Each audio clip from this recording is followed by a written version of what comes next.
All right. Hello and welcome to Language Arts, or as I like to call it, Language Arts and Awesomeness. Quick introduction of myself. Maybe I can put my face over my own face. No, won't let me move it. There we go. Okay. Who am I? I'm certified language arts and social studies, grades 6 through 12. I've got a BA and an MA in secondary education. I'm all but dissertation in curriculum and instruction. Don't ask me what about unless you want to talk about game design, game theory, and gamification in education. I've taught language arts at all high school and middle levels. I now have more time in middle school than high school, but it was pretty evenly split there for a little while.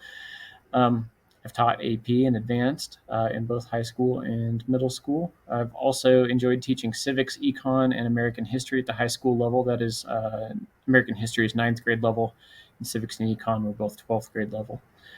I taught at Horizons K-8, which is near here. It's a charter school for a year, and really enjoyed teaching there as well. I've got three boys, 14, 16, 18. And the oldest one is getting ready to go to college, probably for aerospace engineering, it looks like. And my wife is Dr. Angela Hunt. She teaches 10th grade pre-IB language arts at Fairview High School. All right, so let's talk about class a little bit instead. So my philosophy, obviously, like all teachers, I believe in creating a superior educational experience.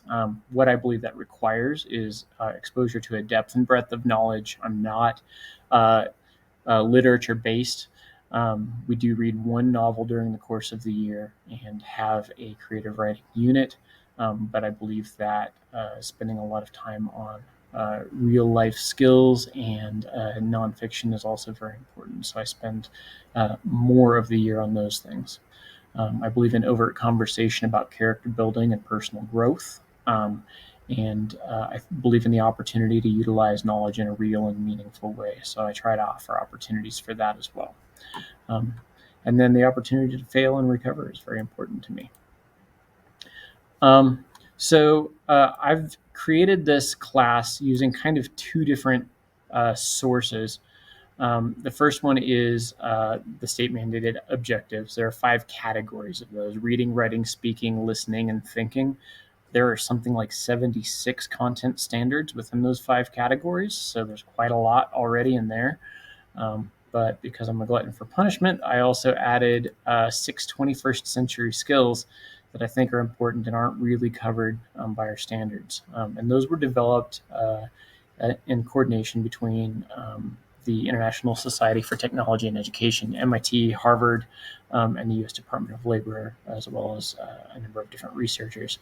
And those areas are creativity and innovation, communication and collaboration, research and information fluency, which you've already done a little bit of in class. Ask your student about it. Critical thinking, problem solving, and decision making, digital citizenship, and technology operations and concepts. So all of that goes into creating the curriculum for this class. Classwork. So we're going to learn about narrative, argumentative, persuasive, and informational reading and writing, which includes close reading of fiction and nonfiction, focusing specifically on identification of evidence and support. The analysis of all these genres in order to discover validity, meaning, and or value of other perspectives. Those things are not connected linearly, so we'll be looking at nonfiction to look for validity and meaning, and then using fiction for meaning and to help us value those other perspectives a little bit more. The differences between rhetoric and logic, which I think is something that we need a lot of work on in this country, and the use and practices of each, and also how they are practiced on us, as well as grammar and mechanics. And then your students will also have many opportunities for creative expression of all kinds. I do have some examples here over the next couple of slides.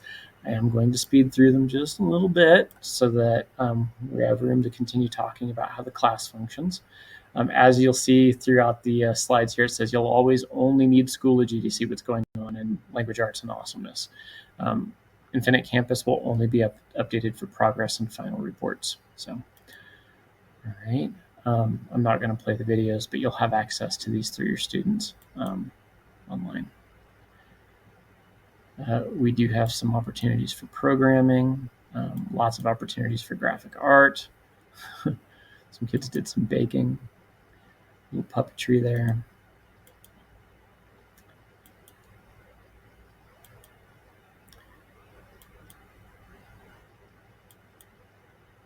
Oh, accidentally hit play on that one. Hi, my name is Bennett, and All right. So you can see there's a lot of opportunity for creation in this class, in many different ways. So, all right, grading. So this is what you've been waiting for, right? Like most classes at Manhattan, this is a standards-based class. So for the most part, you're going to see a 1 through 3 grade applied to each completed assignment based on proficiency your student has demonstrated with the standards that are being assessed. So your goal should be to obtain 3s on assignments by the end of 8th grade. So I am really not using percentages. Just to be really clear, 3 does not equal an 80% in my class. 3 means that you have achieved what you need to achieve with those skills or concepts by the end of 8th grade for me to feel comfortable saying, hey, you'll be great to do this in 9th grade. So on that note, I would like to say that if you see a 2 or a 2.5, and it's not the end of the year yet, that is a signal that your student has an area that they need to work on and experience growth in. And so you will see more of those early in the year and fewer of those as the year goes on, hopefully.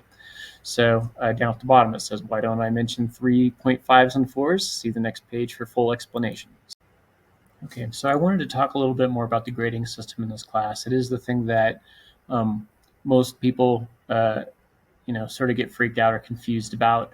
I would still say it's not very many people. I try really hard to explain this as clearly as possible. So you heard me start to talk about the grading system. It is pure standards based, and so it might be a good idea to think of the grading system as a racetrack.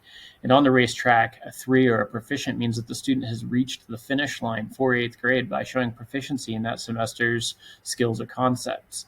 And they've done that at a level that is expected by the end of the 8th grade year. In this metaphor, an advanced then, like where does that fit in? I would equate it to setting a record on the track. Because they're completing work at a level that is above and beyond what's expected by the end of their 8th grade year. That's why it's called advanced. Similarly, a student who has a 2.5 is actually about where an average student should be in the race at any point prior to the completion of 8th grade language arts classes. So I'm not worried about kids who have 2.5s,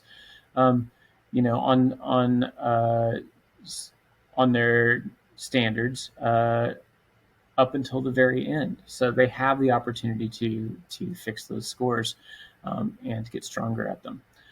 The goal is for each student to show end-of-year proficiency by the end of 8th grade. The system allows students and teachers and family to track growth over time and for all of us to know where a student is doing well and where they may need some assistance before the beginning of high school.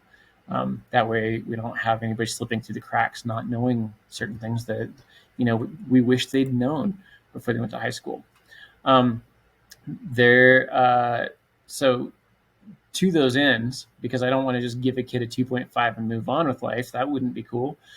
With the exception of like summative projects and tests, students can and should revise work as many times as it takes for them to do well in the associated skills. That allows me to give each student a lot of well thought out, personalized lessons and feedback with regards to identified areas of need. Rather than wasting precious days teaching general lessons that maybe half the class doesn't need. It also results in fewer assignments, but also increased expectations for quality of work after revisions, and increased attention to teacher comments. So your student may revise work, and if you see something in the gradebook on Schoology, again, I only use Schoology in the class. If you see something in the gradebook on Schoology that the grade is not what you're looking for, encourage your student to check for comments and revise the work because that's what I'm doing at school. I'm encouraging them to check for comments and revise the work. Come to me, ask questions, look for mentoring. Um, so, because of those constant opportunities for revision, your students' progress report score for eighth grade language arts may not match up with their grade book on Schoology. What I mean is, if they turn in something and I score it, and maybe the next day the report card goes out, that assignment will not be on the report card. Because I only want to report things that they've had the opportunity to revise, only things that they've had the opportunity to get better at.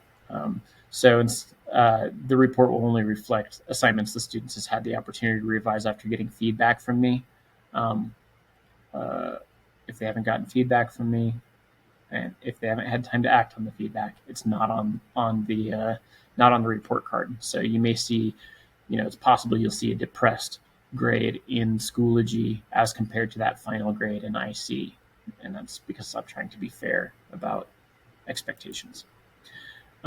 Students have told me that they like this grading style, and some of the reasons that they've reported enjoying this grading style is that so it results in fewer assignments. Obviously, they like that, since I can teach individuals through revisions rather than giving many assignments to complete in order for them to cover a skill. It also means less stress thanks to reduced reinvention of the on the part of the students. They don't have to continue redoing the same thing, same skill over and over again. Fewer assignments means that they can work on skills rather than constantly having to respond to new subject matter that may be busy work for them. Students know exactly what the expectations are and where they stand in their skills, which is super important before they go to high school. They need to know where their strengths and weaknesses are. These scores on individual assignments and them being truthful, giving them a scale that shows when they are truly advanced and when they need a little assistance, can really be helpful for all parties involved. And the system encourages academic resilience and a growth mindset, which is more real world. Since students can see the evidence of their skills building over the course of a quarter, and since they know that if they screw up the first time, that's acceptable and it's part of the learning process. All they have to do is check back and look for comments and redo the work. If you need to get a hold of me, let me pause this and restart it here. Okay, finally, if you need to get a hold of me, this is my contact information. So this is a little outdated here. It says the email is best. Actually, the best way to get a hold of me is through Google Chats. Google Chats is the best way to get a hold of me. I've got it. It goes straight to my phone, goes straight to my computer. I get a notification and I respond to it quickly. I get a lot of emails every day. Last year, I was averaging somewhere between 100 and 150 emails a day. And it takes me a while to dig through those, whereas I'm far more responsive with the messaging. So Google Chats, and I'll show your students how to enable that as well so they can get a hold of me that way.